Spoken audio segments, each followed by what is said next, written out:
जय नारायण बच्चों, आज आप सिविक्स पढ़ेंगे और सिविक्स में आपका टॉपिक चैप्टर नेम है इक्वलिटी। मीन्स इक्वलिटी जो डेमोक्रेसी का मेन की फीचर्स रहता है। किसी भी कंट्री, कोई भी कंट्री अगर वो डेमोक्रेटिक कंट्री है तो उसको डेमोक्रेटिक कंट्री तभी कहा जाता है जब वहाँ पर इक्वलिटी होती है। इसीलिए जब हमारा कॉन्स्टिट्यूशन बना तो उस समय जो हमें फंडामेंटल राइट्स दिए गए तो उसमें आर्टिकल 17 में अनटचेबिलिटी को एबॉलिश किया गया। ऐसा इसलिए किया गया क्योंकि अगर हमारी कंट्री में इक्वलिटी नहीं होगी तो हमारा कंट्री डेमोक्रेटिक कंट्री नहीं हो सकता। तो इस चैप्टर में आपने देखा, आपको एक टॉपिक है, फर्स्ट आपका आता है इक्वल राइट्स टू वोट। तो equal right to vote, every Indian citizens को हमारे यहाँ पर वोट देने का राइट है।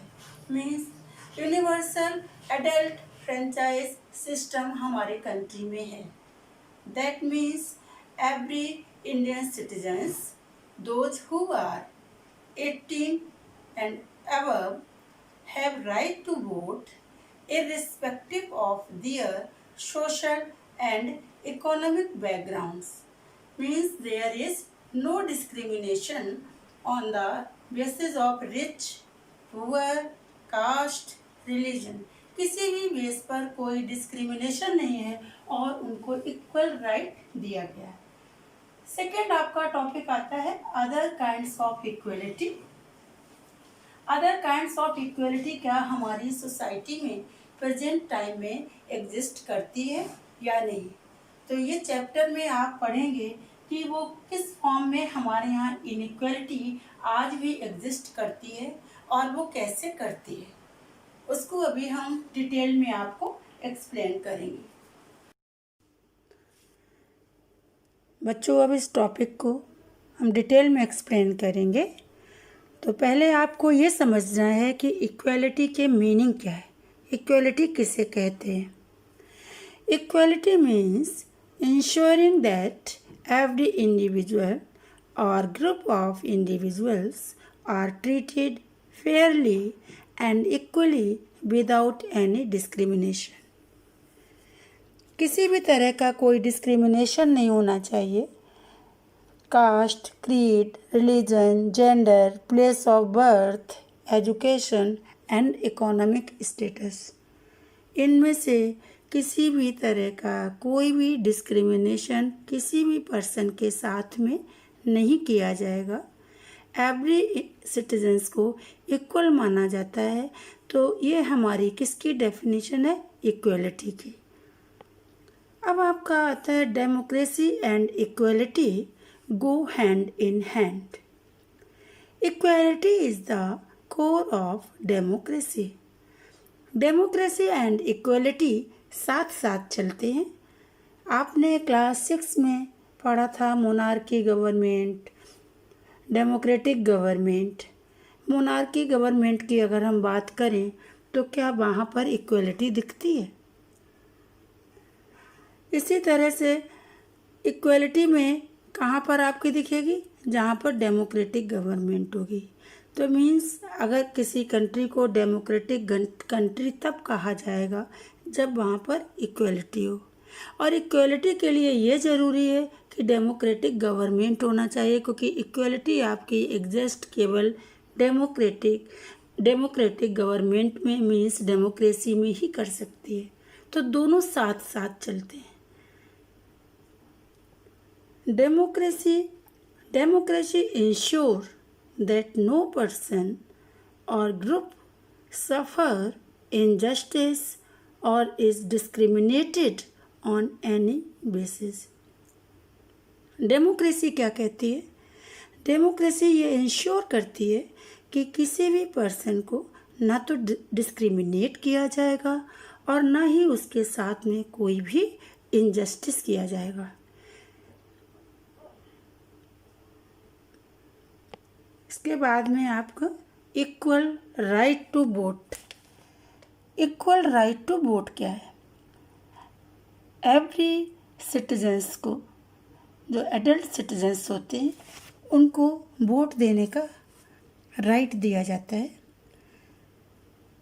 उनके साथ किसी भी बेस पर, जो मैंने अभी आपको एक्सप्लेन किया था, caste, religion, economic and social status, place of birth, किसी भी बेस पर उनके साथ में कोई भी डिस्क्रिमिनेशन नहीं होता है। केवल ये माना जाता है कि उनको उस कंट्री का सिटीजन्स होना चाहिए। मीन्स हमारे यहाँ आप देखें तो, अब इंडिया की बात करते हैं तो हमारे यहाँ इक्वल राइट टू वोट है। एवरी इंडियन सिटीजन्स को, जो एडल्ट है 18 ईयर्स एबव है, उसको वोट देने का राइट है।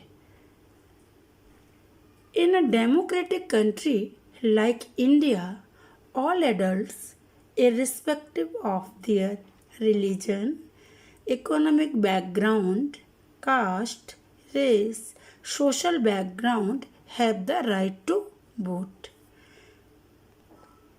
Universal adult franchise, तो जो इक्वल राइट टू वोट का आइडिया किस पर बेस है? Universal adult franchise.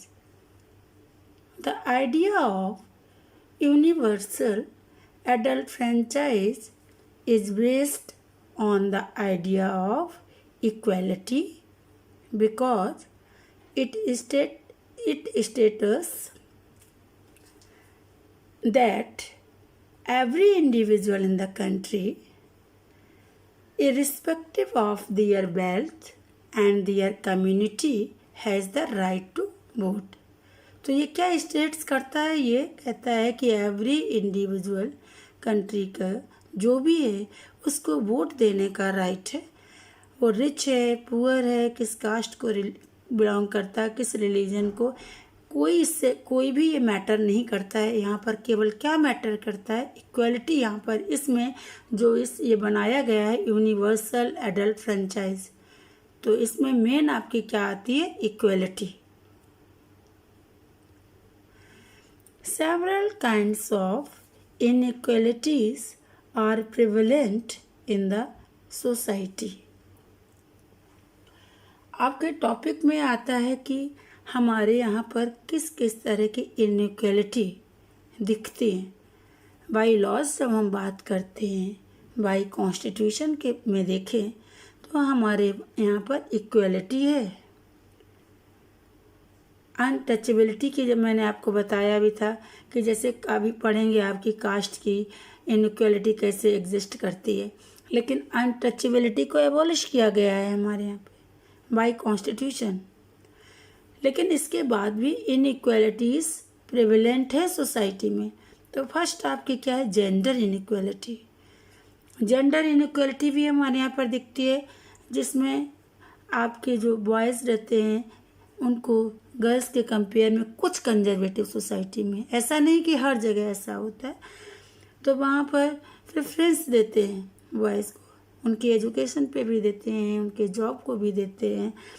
तो लेकिन अब देखें हम बहुत पहले की अगर हम बात करें तो हमारे यहाँ बहुत चेंजेस भी आए हैं। गवर्नमेंट भी एफर्ट्स करती है गर्ल्स के लिए, जो भी गवर्नमेंट स्कूल रहते हैं तो उसमें फंड्स भी देती है, स्कीम्स भी लाती है, जिससे कि हमारी जो गर्ल्स हैं ये इक्वल हैं। तो लेकिन इसके बाद भी आज भी जेंडर इनइक्वलिटी एग्जिस्ट सोसाइटी में करती है। इकोनॉमिक इनइक्वलिटी भी दिखती है, सोशल इनइक्वलिटी भी है। इकोनॉमिक इनइक्वलिटी कैसे आपकी दिखती है ये आपको अभी मैं एक्सप्लेन करूँगी।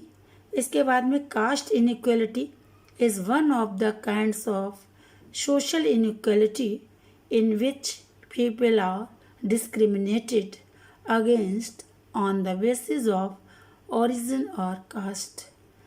कास्ट इनइक्वलिटी आज भी हमारे यहाँ एग्जिस्ट करती है, और उसमें क्या रहता है कि उनके साथ में डिस्क्रिमिनेशन किया जाता है कास्ट के बेस पर। इसमें आपने अपने चैप्टर में पढ़ा ओम प्रकाश वाल्मीकि। तो ओम प्रकाश वाल्मीकि जो उन्होंने अपनी ऑटोबायोग्राफी लिखी, उसमें उनके साथ में किस तरह का बिहेवियर किया गया था जब वो स्कूल में जाते थे, कितना उनके साथ में डिस्क्रिमिनेशन किया गया था, स्कूल में किस तरह से उनको ट्रीट किया जाता था, उसमें उन्होंने पूरा अपना एक्सप्लेनेशन दिया है। तो ये हमारी क्या है, कास्ट इनइक्वलिटी। इसके बाद में जेंडर इनइक्वलिटी, जो मैंने अभी आपको बताया भी कि जेंडर इनइक्वलिटी हमारे यहाँ पर आज भी एग्जिस्ट करती है। कुछ कंजर्वेटिव फैमिलीज ऐसी रहती हैं जहाँ पर प्रेफरेंस देते हैं वो बॉयज़ को।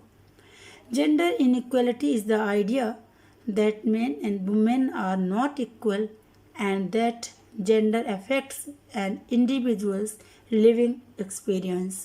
अभी आप जेंडर इनइक्वलिटी से रिलेटेड एक चैप्टर और भी पढ़ेंगे, आपका आगे आएगा, जो growing up as a boys and girls.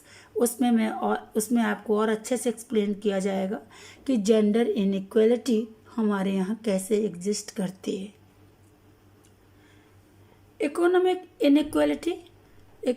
inequality is the unequal distribution of incomes and opportunities between different groups in society। Economic inequality आज भी हमारे यहाँ है। कुछ बहुत रिच होते हैं, कोई पुअर भी होते हैं। इसमें देखिए जो डोमेस्टिक वर्कर कांता की जो आपको स्टोरी दी गई है, उसमें यही आपको बताया गया कि कांता जब इलेक्शन के टाइम वोट देने जाती है तो वहाँ वो देखती है कि वो जिसके साथ यहाँ पर जॉब करती है वो भी उसी लाइन में है। मीन्स इक्वलिटी है, दोनों एक ही लाइन में हैं, दोनों को वोट देने का राइट है। लेकिन उसकी बेटी की तबीयत ख़राब होती है। जब वो हॉस्पिटल में जाती है नेक्स्ट डे, वहाँ उसने एक डिफरेंस देखा कि गवर्नमेंट हॉस्पिटल में मोस्ट ऑफ द पीपल जो थे वो कैसे थे, पुअर थे। मीन्स वो प्राइवेट हॉस्पिटल जो रहते हैं, प्राइवेट डॉक्टर्स रहते हैं, उनको अफोर्ड नहीं कर पा रहे थे। तो ये हमारी क्या है, इकोनॉमिक इनइक्वालिटी दिखती है। तो कौन कौन सी इनइक्वालिटी आपको मैंने अभी बताई, एक आपकी जेंडर इनइक्वालिटी, कास्ट इनइक्वालिटी जो आपकी सोशल इनइक्वालिटी में भी आ जाएगी, और इकोनॉमिक इनइक्वालिटी, एंड एक आपके चैप्टर में दिया गया कि कहीं ना कहीं रिलीजियस इनइक्वालिटी भी हमारे यहाँ पर है। मिस्टर अंसारी का जो एक एग्ज़ाम्पल दिया गया है, जिसमें आपके चैप्टर में बताया गया है कि वो एक फ्लैट के लिए जाते हैं और उनको मना कर दिया जाता है देने से कि हम आपको नहीं दे पाएंगे। उसका मेन रीज़न क्या होता है, वो एक डिफरेंट रिलीजन को बिलोंग करते हैं। तो ये हमारी कौन सी इनइक्वालिटी आएगी, रिलीजन के बेस पर। तो अब हम देखें तो हमारे कंट्री में बाय लॉस, बाय कॉन्स्टिट्यूशन हमें बहुत सारे राइट भी दिए गए हैं। जो हमारे फंडामेंटल राइट्स हैं, उसमें फंडामेंटल राइट्स का जो आप राइट टू इक्वलिटी जो फर्स्ट राइट आता है, उसको जब आप पढ़ते हैं तो आप उसमें देखेंगे कि क्या क्या प्रोविज़न किए गए हैं कि हमारे कंट्री में इक्वलिटी रहे। लेकिन रियलिटी में अभी भी हमारे यहाँ पर इनइक्वलिटी एग्जिस्ट करती है। तो अगर आपसे क्वेश्चन ये पूछा जाए कि क्या हमारे कंट्री में इनइक्वलिटी एग्जिस्ट करती है, तो यस, हमारे कंट्री में इनइक्वलिटी एग्जिस्ट करती है। बाय लॉस हमारे यहाँ पर देखा जाए तो इक्वलिटी है, लेकिन अगर रियलिटी में हम देखें तो हमारे यहाँ पर इनइक्वलिटी है, और वो धीरे धीरे, लेकिन अब वो धीरे धीरे कम हो रही है। अब हमारी गवर्नमेंट भी देखें तो जेंडर इनइक्वलिटी को लेकर एफर्ट्स कर रही है। सोसाइटी का एक माइंडसेट भी चेंज हो रहा है। लेकिन हम ये नहीं कह सकते हैं कि हमारे यहाँ पर इनइक्वलिटी एग्जिस्ट नहीं करती है। तो बच्चों, ये आज आपका टॉपिक था। अब नेक्स्ट में टॉपिक में आप पढ़ेंगे dignity and equality and democracy. तो इसको मैं नेक्स्ट क्लास में एक्सप्लेन करूँगी। Okay, thank you.